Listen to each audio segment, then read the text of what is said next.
Hello বন্ধুরা, happy Saraswati পুজো বা বসন্ত পঞ্চমী।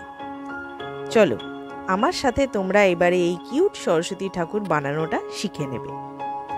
এই বছরটা খুব সুন্দর একটা দিনে সরস্বতী পুজো পড়েছে। 14th ফেব মানে ভ্যালেন্টাইন্স ডের দিনেই সরস্বতী পুজো। কিন্তু আমি এই বছর ওয়েস্ট বেঙ্গলের বাইরে আছি, তাই সরস্বতী পুজো কোথাও দিতে যাওয়া আমার হলো না, মানে পুষ্পাঞ্জলি দিতে যেতে কোথাও পারিনি। সেই জন্য মনে একটু দুঃখ ছিল। তাই মনে হলো নিজের মা সরস্বতীকে নিজেই বানিয়ে নেওয়ার মতো বড় পুজো আর হতে পারে না। এমনিও আমার মতো আর্টিস্টরা আশা করি নিজেদের ক্রিয়েশনকে নিজেদের সন্তান তুল্যই দেখে। সেক্ষেত্রে ছোট্ট মাকে নিজের মতো করে বানিয়ে নিতে অসুবিধা কোথায়, তাই না? তাই আমিও ছোট ছোট কিছু জিনিস আর খুব সহজ পদ্ধতির সাহায্যে বানিয়ে ফেললাম আমার মা সরস্বতীকে। প্রসেসটা ভিডিওতে তোমরা দেখতেই পাচ্ছ, তাই ইন ডিটেল আমি আর বললাম না। যদি কোথাও তোমাদের কোনো জায়গায় বুঝতে অসুবিধা হয়ে থাকে আমাকে তোমরা কমেন্ট করে জানাতে পারো। মূলত এখানে যে জিনিসগুলো আমি ব্যবহার করেছি, ছোট্ট একটা মেডিসিনের বোতল, থিক আর থিন ওয়্যার। থিক ওয়্যার রয়েছে 2 mm আর থিন ওয়্যারটা রয়েছে 1 mm এর। এটা আমি আমার ঠাকুরের সাইজ অনুযায়ী, মানে একটা চোখের আন্দাজে আমি এই মাপগুলো নিয়েছি। আর রয়েছে ফেভিক্রিলের মোল্ডিট, ওয়্যার কাটার, ট্যালকাম পাউডার আর ফেভিকল। ব্যাস, এই অল্প কিছু উপকরণের মাধ্যমেই মেন কাঠামো তৈরি হয়ে যাবে।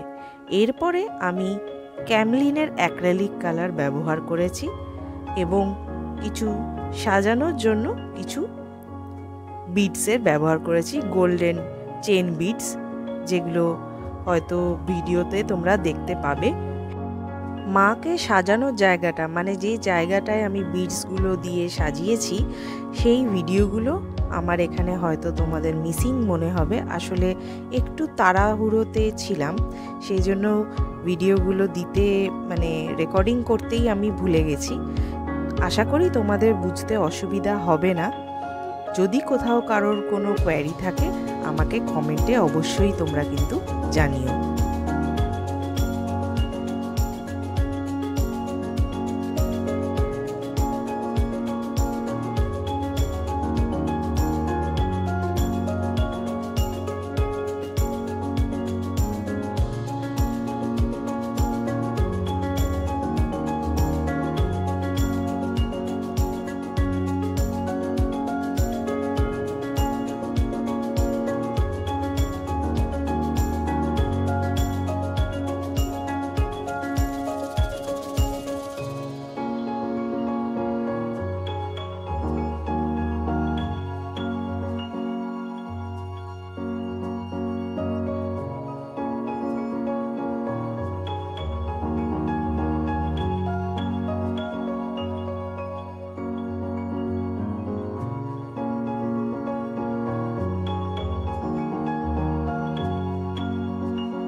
এইভাবেই ধীরে ধীরে আমি বানিয়ে নিলাম আমার ছোট্ট সরস্বতী মাকে। আর মায়ের রূপকে কমপ্লিট করার জন্য আমি পরবর্তীকালে কিছু গয়নাগাটি দিয়ে সাজিয়ে নিলাম। এই হলো মায়ের কমপ্লিট লুক। তাহলে বলো, আজকের ভিডিওটা তোমাদের কেমন লাগলো? ভালো লেগে থাকলে লাইক আর কমেন্ট করতে কিন্তু ভুলো না। আর তোমাদের এই বন্ধুকে সাপোর্ট করার জন্য প্লিজ প্লিজ আমার চ্যানেলটাকে সাবস্ক্রাইব করে দিও। তোমাদের বন্ধুদের সাথে লিংক শেয়ারও করে দিও। তাহলে চলি, আজকের মতো টাটা।